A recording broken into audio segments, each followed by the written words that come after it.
Hello, hello. Welcome to my Instagram Live Q&A, hopping on to answer all your questions about branding, photography, marketing, entrepreneurship, streamlining your workflow, all the good things. I am Angie McPherson. I am a branding photographer, marketing strategist, and hype woman for creative entrepreneurs. Welcome, welcome. If you're watching live, if you're watching the replay, hello. I have some good questions to go through today from those who asked on Instagram. If you're here live, feel free to let me know if you have any questions by clicking the question mark symbol at the bottom, and let me know where you're tuning in from. I'm in Virginia, Newport News, Virginia. So I want to see where you guys are tuning in from. I'm going to go ahead and pull up the questions. Let's see what we have here.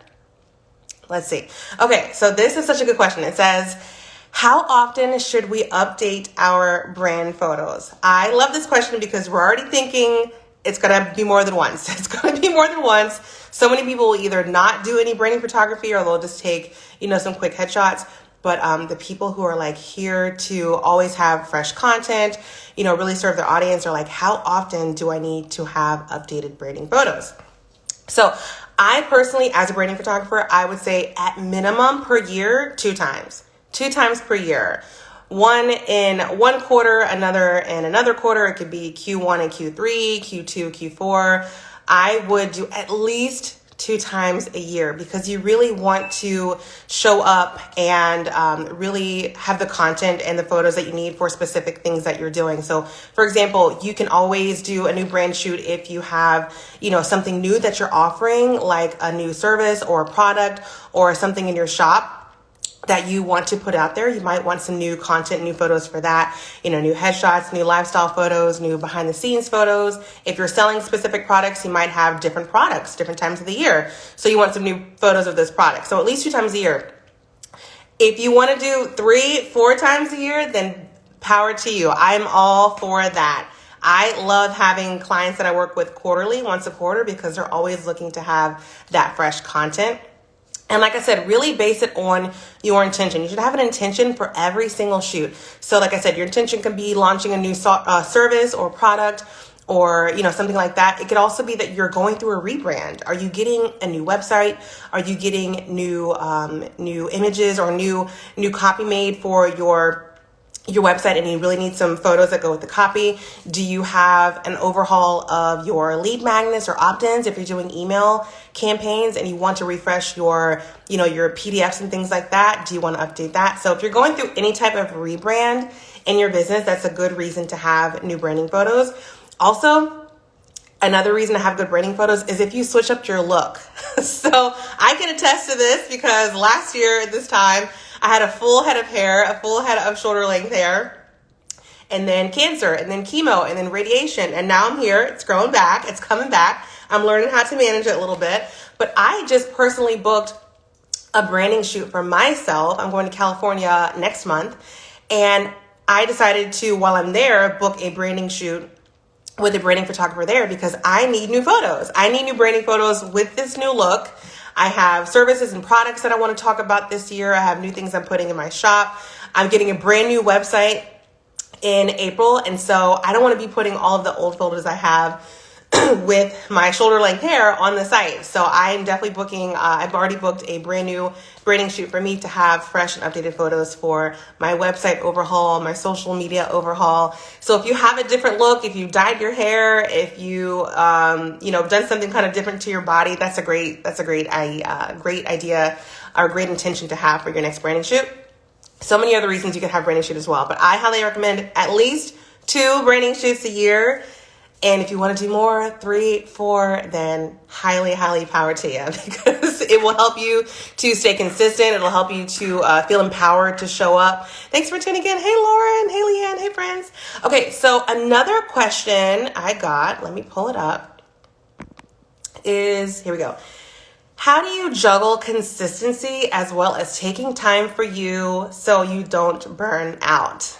And this is a good question because I have definitely had a year or 2 of a lot of moments where I'm like, okay, I really, really want to be consistent. I really want to show up, but I'm also feeling like, I need to slow down to speed up. Like, you need to slow down to speed up sometimes. Like I need to have a break at some point, like a mental break, a physical break, a break with my family and not be just so hustle and bustle. I'm definitely a type A personality. I'm an Enneagram 3. I love to work.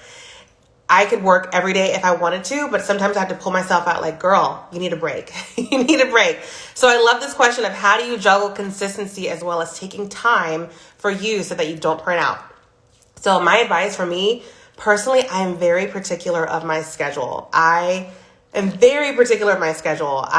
Anytime someone wants to meet over, a consultation, maybe do a Zoom or maybe interview me for a podcast or anything like that, anytime where I need to get on somebody's schedule or they need to get on mine too, let me know your Enneagram numbers. Okay, Yoli says a 3. Okay, let me know your Enneagram numbers. I'm definitely a 3. So anytime I need to schedule something where someone needs to get on my schedule, I set up a calendar. So you can do Calendly, you can do acuityscheduling.com. You can even use your client management system like 17 Hats, Honeybook, Dubsado. There should be some type of calendar system where you can predetermine your availability and then you send it out to people to schedule with you. So instead of going back and forth, hey, I can do next Tuesday, but only from 9 to 11. Oh, I can actually do Wednesday.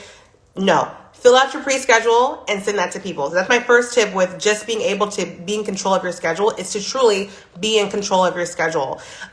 Be very particular about it. If you know that, for me personally, I have preschool for my son, my 2-year-old, 3 hours every day, Monday through Friday, only in the mornings.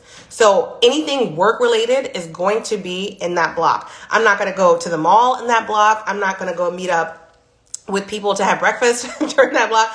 I am scheduling, that's like literally 15 hours a week, and it's less than that because I have to actually drive him to preschool and pick him up. So I have less than 15 hours a week to work, and I'm using that time very intentionally. So what does that time look for you? Do you have, full days of work? Do you have a couple days of week? What does your work schedule look like, and how can you leverage the time that you have? What does that look like? So for me, that includes, scheduling days where I'm batch creating content. So if I know that I want to post, right now I'm trying to do 2 reels a week. And so I know that I need to have one day where I'm filming both those reels. I might even do 3 a week if I can have time. But I'm not going to just get up every day and do a reel. I'm going to batch it all in one day. If I have emails for the month coming out, I'm going to be batch creating my ideas. What kind of email topics am I sending out? What are my live topics going to be for my Instagram live Q&A?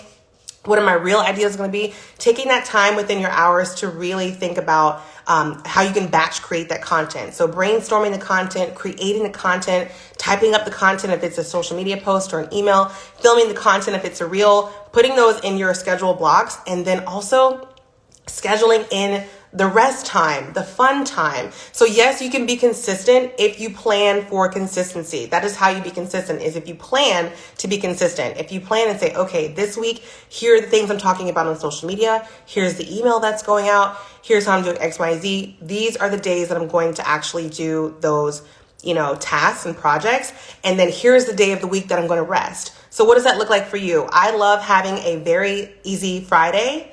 Like I said, I have preschool for my son Monday through Friday. If I can get everything done Monday through Thursday, then I can have Friday morning for me. And then I can go, to the mall if I need to, or to Target, or to meet somebody for breakfast. How can you schedule in that work time and schedule in that rest time as well? If you're just working, and even just getting up and figuring out what you're supposed to be doing that day, every day, you're never going to have time to rest. You're going to burn out. I've been there before. I feel like I'm doing all these things now because I have reached burnout multiple times in this entrepreneurial career, and I've realized what I need to do. I need to be in control of my schedule. I need to schedule the tasks and the projects within my office hours and not stay up late and, dilly-dally and try to figure out things when I can. I need to be very predetermined with that schedule. But I just started having my son in preschool in January. Before then, I didn't have preschool, and I would literally work during his nap time. He'd nap 90 minutes to 2 hours a day, and I know these are my work hours for the day. What can I get in those hours? Even waking up early. I love waking up early before the kids, before everybody gets up, and just doing some work then, so I can have that Friday off, or so I can totally clock out of work on the weekends. Another good way is to have, thinking about your quarters. Can you take off a week per quarter? Have you ever tried that? Taking off 1 week per quarter where it's just, you've already scheduled in content, and when I say taking off, I don't mean you don't show up. You're still showing up because you've pre-scheduled content, you've pre-filmed things that you need to. If you do all of these things in advance, you can schedule that time off so that you can reset, rejuvenate, so you can be ready to start again next week. So taking off every Friday if you can, making sure you have weekends off if you can, even taking off 1 week per quarter, or just really setting boundaries. You know, a good boundary is that you want to not be doing work after 5 p.m. or, you know, you don't work on the weekends, or you don't do a specific type of work. You know, if you're a photographer, a lot of photographers will be like, oh, I can shoot anything and everything. And they get so frustrated because, you know, they're just all over the place. Maybe it's a boundary of I don't shoot senior sessions, or I don't photograph babies, XYZ. So really setting up boundaries. Jamie says, I love the idea of a week off each quarter. Yes. That is something I'm trying to implement this year. We're already in quarter one. And so I'm trying to make sure every quarter is either like the last week of the quarter or the first week, depending on what you want to do, what works best for your schedule. Try to think about how you can take off a week, but how you can pre-schedule things so that you're still showing up that week. Okay, another way to really be able to be consistent and take off time for yourself and not burning out is hiring help, okay? Hiring help, a virtual assistant, a contractor, anybody. I could literally do an Instagram live specifically. I probably will do this on having a virtual assistant in your business. If you have a virtual assistant, let me know. I mean, it can even be someone who's just working 5 hours a week for you, 10 hours a week, maybe 2 hours a week. If you have any type of VA working for you, just type a quick yes or no in the comments. VAs are the best. My VA is the best. I love my VA. She's actually a photographer, and she is actually a former student of mine. So she literally gets everything that I'm doing. And I just love having her. If you have a VA and you don't really know how to work with them or how to communicate, Slack. Slack is a really good platform. You can have it on your phone. You can have it on your computer. It's a good way to have a different method of communication. So check that out. So I love working with her. And so if you're in a business where a lot of your time that you're spending in your business is like the daily tasks that can easily be outsourced to somebody, really think about how much your time is worth. If you're spending so much time doing one task, think about how you can send that off to somebody and pay them an hourly rate to complete that task in an hour or two, and what you can be doing instead of that to be making more money in your business. How can you say, for example, say you don't have a lot of time to do a certain project that might get you a lot of income. So if you're a photographer shooting something, if you're working one-on-one clients doing maybe makeup or, personal training, if you're spending a lot of your time working on daily little tasks that you're not able to open your schedule to those types of things, or you're going to have a very limited availability, even if you're doing digital products. For example, I know a lot of people, including me, sell digital products. So PDFs, courses, memberships, things in their shop, things like that. If you're spending your time trying to design emails and trying to design PDFs and things like that, can that be outsourced to somebody else? If you give them the content, you give them the images, you do a quick little video telling them how to use whatever platform that you're using, can you pass that off to somebody else to complete in an hour or two?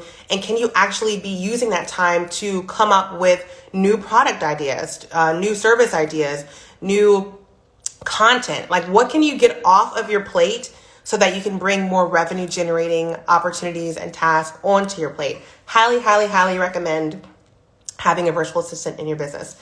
Okay. Sorry, I'm a little under the weather here. Just getting over something. Okay. So, all right. I did get a question. It wasn't here, but it was in my DMs. The question was, someone was asking, what are my must-have props? What do I think? Hey, Katie, what are my must-have props for branding shoot? So what do I tell people that you must bring? So of course, there's a million things that you can bring to a branding shoot that are very complimentary and specific to your brand. But a couple of the main things is, one, the tools of your trade. So whatever you do as a profession, can you guys just let me know in the comments here, what is your profession? Are you a business coach, a fitness consultant, a photographer, a hair makeup artist? Let me know what you do right here in the chat. What are the tools of your trade? So if you are a makeup artist, it might be your supplies that you do, that you do makeup with. It could be a ring light, that you bring for your clients to help to do, not to help, but to kind of show off what they're doing with, people take photos of their before and after and stuff.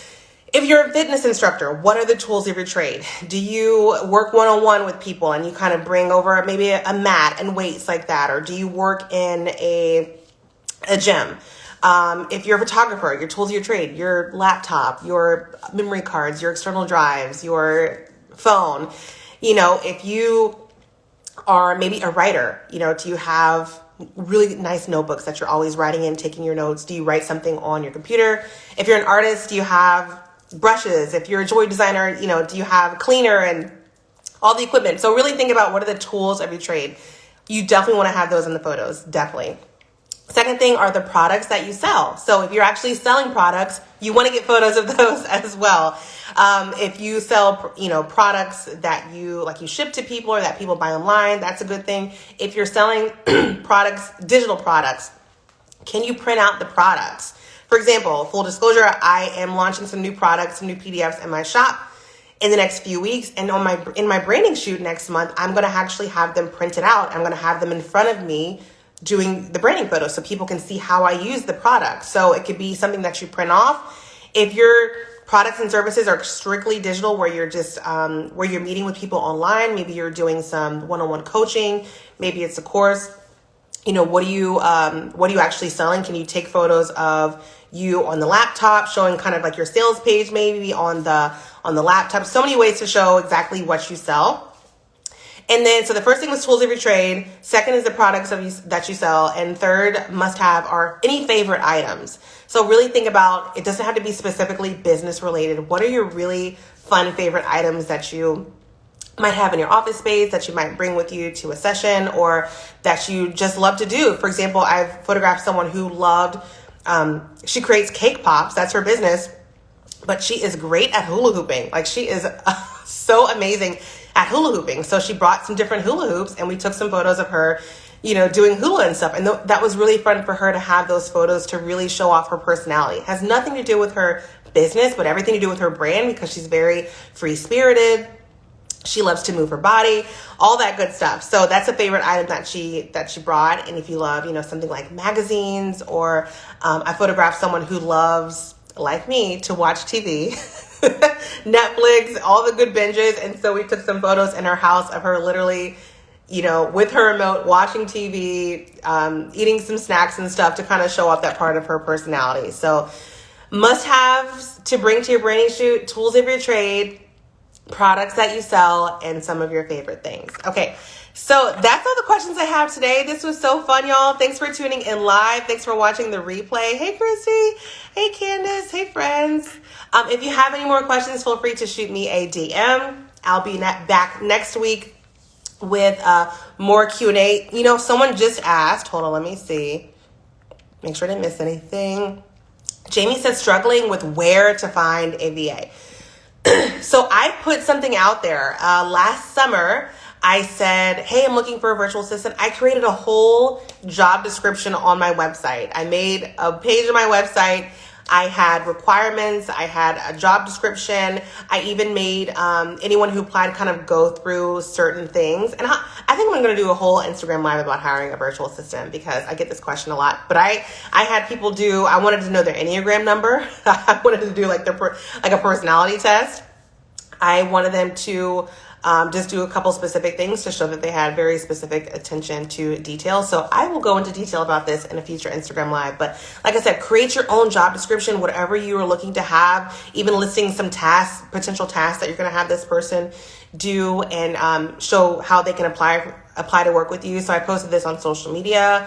I think I posted this on, I think there's a website called hiremymom.com. Check that one out. Posted in a few Facebook groups and really just asked friends, and I found an amazing girl. Another question came in. How do you add the Q&A blue highlights on the title? Oh, so for this, so when I just clicked Instagram Live, there's an option for a title, and so I just typed in Q&A time in the title. Okay. Hey Tracy. Hey Sandy. Let's see. Can you share the deets of all that info? I would buy the package. The info of, let me know specifically what you're asking for the details. Are you talking about hiring a virtual assistant? Let me know if that's what you mean. I just want to make sure I have the right question so that I can make sure that I'm giving the right content. Hey, Tracy. Oh, all these people are tuning in when I'm about to hop off. Any more questions, let me know right here in the chat. I'll stay on for about 20 more seconds. I want to make sure that I answer that question about the deets of the package. If not, shoot me a DM after and we can chit chat about that. But, virtual assistant. Okay. Yes. Okay. So, I will just do a live. Maybe I'll do that live next week about hiring a virtual assistant. So you guys let me know my DMs and I'll put a little Q&A box up later in the week. What you want to know about hiring a VA. And I am happy to share any and all information about that because I think everyone should have some help and support in their business. Okay. You guys have a wonderful, wonderful rest of the day and I will talk to you soon.